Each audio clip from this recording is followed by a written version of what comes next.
नमस्कार, स्वागत है आपका इंडिया न्यूज में। आपके साथ हूं मैं राजीव शर्मा और बुलेटिन की शुरुआत में इस वक्त की बड़ी खबर से बात कर लेते हैं। दिल्ली में कोरोना की बुरी हालत पर सुप्रीम कोर्ट ने सख्ती दिखाई है। सुप्रीम कोर्ट ने दिल्ली सरकार सहित 4 और राज्यों को फटकार लगाई है। दिल्ली, गुजरात, महाराष्ट्र और असम को सुप्रीम कोर्ट ने यह फटकार लगाई है। इन राज्यों ने क्या सख्त कदम उठाए हैं कोरोना के बढ़ते आंकड़ों के चलते, वो सुप्रीम कोर्ट को बताया। 48 घंटे का वक्त दिया है, यानी सिर्फ 2 दिन का वक्त चारों राज्यों से रिपोर्ट मांगी गई है।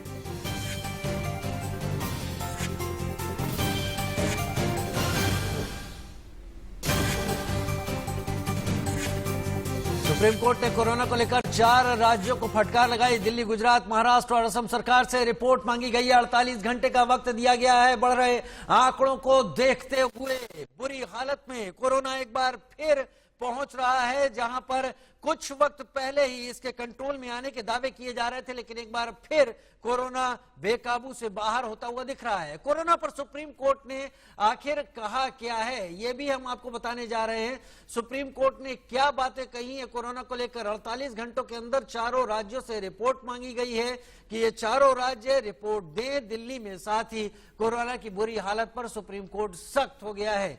इन चारों राज्यों को फटकार लगाई गई है। दिल्ली, गुजरात, महाराष्ट्र और असम सरकार।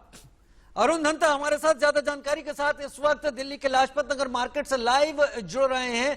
तमाम उपायों के बारे में अरुण, सुप्रीम कोर्ट ने दिल्ली सरकार सहित कुल 4 राज्य सरकारों से 48 घंटे में रिपोर्ट देने के लिए कहा है, लेकिन जैसी जानकारी हमारे पास भी है, दिल्ली में 2 मार्केट में बंदी लागू की गई है। नांगलोई का मार्केट है और पंजाबी बस्ती मार्केट है, लेकिन लाजपत नगर मार्केट में आप क्या कुछ देख पा रहे हैं, और साथ ही सुप्रीम कोर्ट की सख्ती और दिल्ली सरकार के द्वारा उठाए जाए कदम क्या जमीन पर दिख रहे हैं?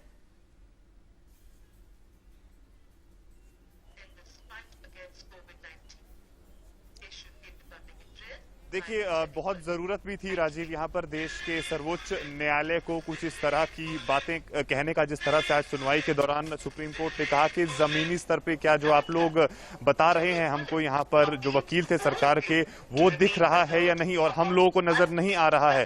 तो ऐसे में रिपोर्ट जो है वो सरकार से ज़रूर मांगी गई है। लेकिन फिलहाल आपको मैं बता दूं कि क्योंकि मामले जो दिल्ली में है वो लगातार बढ़ते जा रहे हैं, रुकने का नाम नहीं ले रहे हैं। पिछले 24 घंटे में भी देखिए 6,500 से ज़्यादा मामले और 100 से ऊपर लोगों की जाने गई हैं। एक नजारा मैं अपने दर्शकों को लाजपत नगर का दिखा दूं। सब जानते हैं लाजपत नगर एक बहुत ही बड़ी और फेमस मार्केट है, खासतौर पे जो यहाँ की सेंट्रल मार्केट है। हालांकि अभी जब हम यहाँ आए हैं और हमारा कैमरा जब से लगा है तब से आपको जरूर दिखाई देगा कि हर कोई जो भी यहाँ से गुजर रहा है या जो जहां तक हमारा कैमरा जा पाए, वो आपको मास्क में लोग जरूर दिखेंगे। लेकिन उसके अलावा सोशल डिस्टेंसिंग एक बहुत बड़ी ऐसी चीज है जो यहाँ पर बिल्कुल भी फॉलो नहीं हो रही है। लोग जो आपको दिखाई देंगे स्क्रीन पर शॉपिंग कर रहे हैं, खरीदारी कर रहे हैं, ना ही जो दुकानदार हैं वो भी इस चीज का ध्यान दे रहे हैं कि सोशल डिस्टेंसिंग को फॉलो करना कितना ज्यादा जरूरी है। साथ ही साथ शायद अब अगर मेरे पीछे जो लाउड स्पीकर है, अगर आपको वो सुनाई दे रहा हो, तो उसमें भी ये साफ तौर पे बार बार अनाउंसमेंट्स हो रही हैं कि मास्क को पहने रखें और सोशल डिस्टेंसिंग मेंटेन करें। तो ये लगातार जो है ये लाउड स्पीकर में इस तरह के अनाउंसमेंट्स हो रहे हैं। उसके बावजूद भी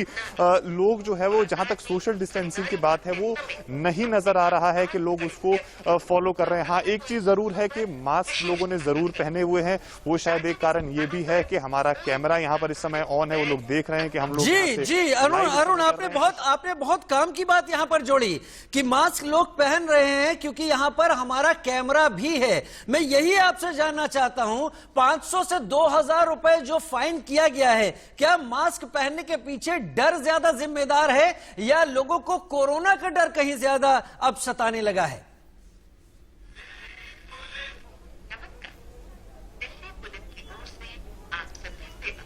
देखिए, एक बात तो बिल्कुल जाहिर है कि जो फाइन जब से बढ़ा है 2,000 रुपए, उसके बाद से कहीं ना कहीं लोगों के दिमाग में ये चीज जरूर आ गई है कि अगर वो पकड़े जाएंगे तो अब 2,000 रुपए उन्हें फाइन देना पड़ेगा। और जिसके लिए हम लगातार रिपोर्ट भी कर रहे हैं, हम लगातार दिखा रहे हैं किस तरह से दिल्ली के अलग अलग इलाकों में दिल्ली पुलिस के जो लोग हैं वो लगातार लोगों के चालान काट रहे हैं जो मास्क जिन्होंने नहीं पहने हैं। तो उसके बाद से वो भी एक फर्क पड़ रहा है। और दूसरी चीज ये है कि दिल्ली में मामले जो हैं वो लगातार बढ़ते जा रहे हैं, तो कहीं ना कहीं वो भी कुछ लोगों को चिंतित ठीक है, ठीक है, ठीक है। अभिजीत भट्ट हमारे साथ इस वक्त जुड़ गए हैं अहमदाबाद गुजरात से। और अभिजीत, जहां तक गुजरात की बात है, गुजरात भी उन राज्यों में शामिल है जिसे लेकर सुप्रीम कोर्ट सख्त है। राजस्थान के साथ साथ गुजरात के 4 शहरों में नाइट कर्फ्यू लगाने की बात है। गुजरात में हालात किस हद तक बिगड़े, क्या कुछ कर रही है गुजरात सरकार, और सुप्रीम कोर्ट में जवाब भी देना है, उसके लिए क्या तैयारी है? तो जिस तरह से सुप्रीम कोर्ट ने आज फटकार लगाई है गुजरात सरकार को, क्योंकि जिस तरह से दिवाली के त्योहार और उसके बाद जो संक्रमण के केसेस बढ़ रहे हैं और संक्रमितों की संख्या भी बढ़ रही है, तो पिछले 24 घंटे में 1495 केसेस आए हैं। इसके चलते सुप्रीम कोर्ट ने जो फटकार लगाई है, उसमें सुप्रीम कोर्ट ने साफ शब्दों में बोला है कि गुजरात में हालात इतने खराब होने के बावजूद भी शादी के समारोह या पार्टी के समारोह को परमिशन क्यों दी गई और किस आधार पर दी गई, उसके जवाब मांगा है।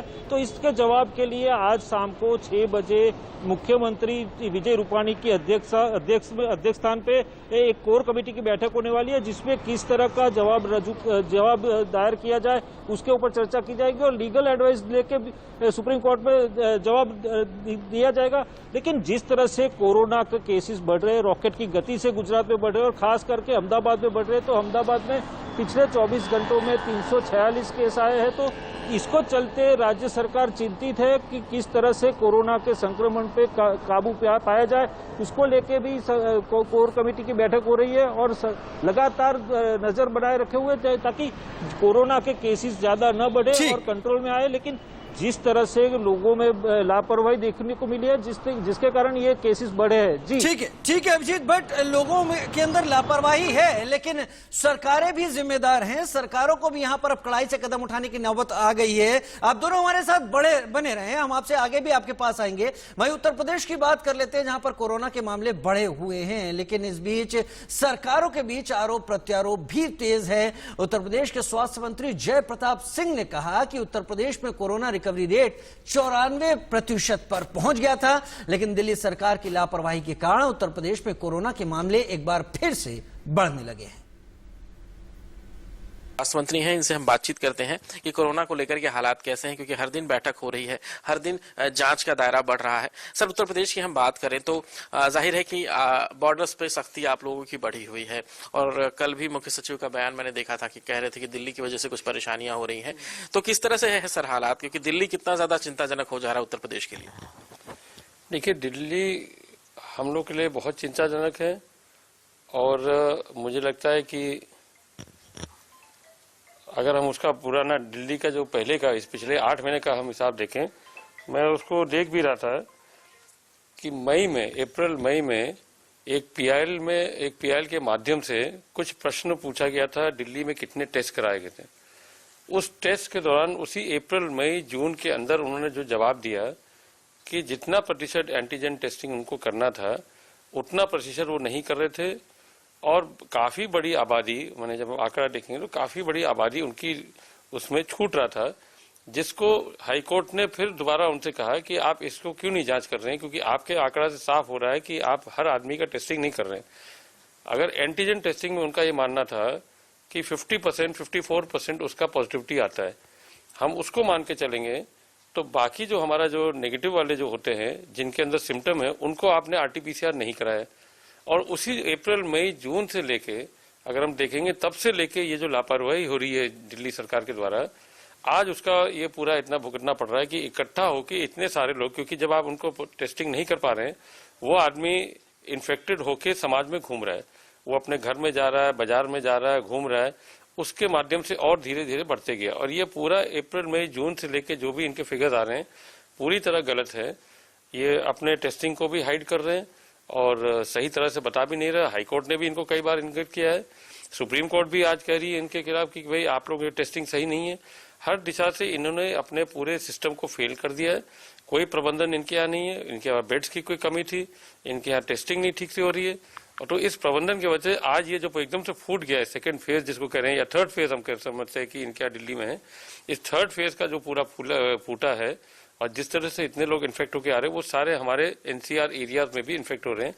हमारे प्रमुख सचिव 3 दिन तक वहां बैठे भी थे और एक सामूहिक एकदम पूरे गहराई से उसका समीक्षा भी किया है। एक एक टेस्टिंग कहाँ कहाँ हो रही है, टारगेटिंग टेस्टिंग हम करते हैं, फोकस टेस्टिंग करते हैं, कॉन्टैक्ट ट्रेसिंग हमारा कितना होता है और सर्विलेंस टीम हमारा सही तरह से जा रहे हैं कि नहीं, उन कॉलोनियों में कंटेनमेंट जोन में कितनी टेस्टिंग हो रही है, ये सारी चीज का समीक्षा करके जो उसमें जो कमियां हमें थी इसके हमको अपग्रेडेशन करना है। उसमें जो कमियां थी, चाहे निजी अस्पताल का हो चाहे हमारे अस्पताल का, हम उसको पूरी तरह से मजबूती करके 3 दिन में उन्होंने किया है। मैं भी अभी 1-2 दिन में जाऊंगा तो मैं भी उसको पूरा समीक्षा करूंगा। सर, बैठकें भी आप लोग की लगातार चल रही है, लेकिन इस बीच संख्या जो बढ़नी शुरू हुई है, जो रिकवरी रेट घटा है, तो क्या इसके लिए जिम्मेदार हम माने कि कहीं न कहीं दिल्ली की वजह के जो बॉर्डर्स हैं या दिल्ली के मरीज जो हैं वो उत्तर प्रदेश आने शुरू हो गए?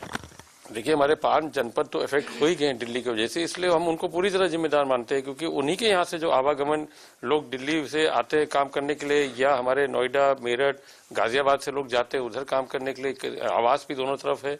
तो जब वहां आप टेस्टिंग कर ही नहीं रहे हैं, हमको पूरी सिस्टम हमको फिर दोबारा करना है। जो सिस्टम को हमने तैयार करके एकदम सिस्टम हम उसको अच्छी तरह से, जहां हमने रिकवरी रेट हमारा 94% हो गया था, तो उसको लेके अब इसको पूरा इस 5 जनपद में हमारे लिए संकट पैदा हो गया है। फिर भी हमने उसको ठीक करने के लिए अपने वापस उसको और मजबूती किया है और हम कंट्रोल कर लेंगे, ऐसी बात नहीं है। ला रही है कि वो कंट्रोल कर लेगी, लेकिन उसका कहना है कि दिल्ली से लगते हुए उत्तर प्रदेश के तमाम हिस्से हैं, वहां पर आवागमन जो है वो काफी जिम्मेदार है काफी हद तक, और दिल्ली के चलते उत्तर प्रदेश के आंकड़ों में जबरदस्त इजाफा हो रहा है। अरुण धंता हमारे साथ इस वक्त ज्यादा जानकारी के साथ लाइव जुड़े हुए हैं, अभिजीत भट्ट भी हमारे साथ लाइव जुड़े हुए हैं। अरुण, दिल्ली के कुल मामले अगर देखे जाएं तो 5,29,863 है, उत्तर प्रदेश के 5,26,780। एक दिन में दिल्ली में 121 मौत हो रही है, उत्तर प्रदेश में करीब 35 मौतें हो रही हैं। उत्तर प्रदेश की सरकार का जो कहना है कि दिल्ली सरकार जो तमाम उपाय हैं वो सही वक्त पर नहीं कर पाई और उसके चलते पूरा एनसीआर प्रभावित हुआ है। क्या दिल्ली इस दबाव में है या दिल्ली इस सबको ठीक करने के लिए कुछ कर रही है? केंद्र सरकार का कोई दखल या कोई और जानकारी?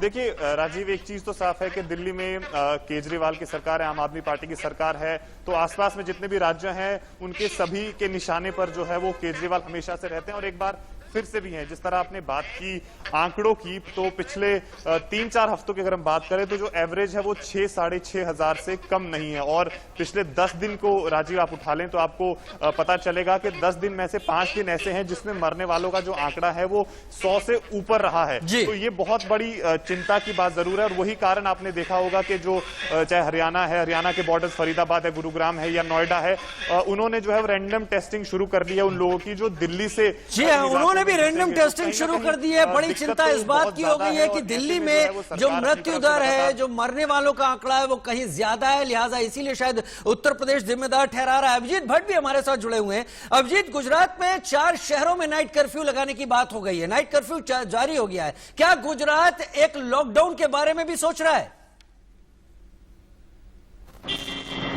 जी, मैं बता दूं तो जिस तरह से गुजरात में कोरोना के केसेस बढ़ रहे हैं और जिस तरह से गुजरात का मृत्यु दर भी जो है उसमें अहमदाबाद शहर का जो मृत्यु दर है 4.1% आया हुआ है, जो 6 शहरों के तुलना में सबसे ज्यादा है। उसके चलते गुजरात में आने वाले दिनों में, अभी तक तो चीफ मिनिस्टर विजय रूपानी ऐसा बोल रहे थे कि लॉकडाउन का कोई गुंजाइश नहीं है, लॉकडाउन नहीं डाला जाएगा, लेकिन जिस तरह से केसेस बढ़ रहे हैं और संक्रमितों की संख्या भी बढ़ रही है और हॉस्पिटल्स में बेड की संख्या भी कम हो रही है, तब जब देखा जाए तो टेस्टिंग भी ज्यादा हो रही है। अभी जो डोम बनाए गए हैं सरकार और स्थानीय प्रशासन की ओर से, वहां पर भी लंबी लंबी लाइनें सुबह से देखने को मिली है, क्योंकि जिस तरह से त्योहारों के बाद कोरोना के केसेस बढ़ रहे हैं और कोरोना की दर से लोग टेस्ट करवा रहे हैं और केसेस बाहर आ रहे हैं, पॉजिटिव केसेस बाहर आ रहे हैं, तो उसके चलते डोम भी कम पड़ रहे हैं, जिसके वजह से काफी दिक्कतें उठानी पड़ रही है, काफी मशक्कत कर रही है सरकार और स्वास्थ्य विभाग भी काफी मशक्कत कर रहा है, लेकिन कंट्रोल में नहीं आ रहा। तो आने वाले दिनों में शायद मैं बता रहा हूँ, शायद ही लॉकडाउन की नौबत आए, ऐसा सिचुएशन कभी क्रिएट हो सकता है। जी, शायद ही लॉकडाउन की नौबत आए। बहुत शुक्रिया अभिजीत भट्ट हमारे साथ जुड़ने के लिए। और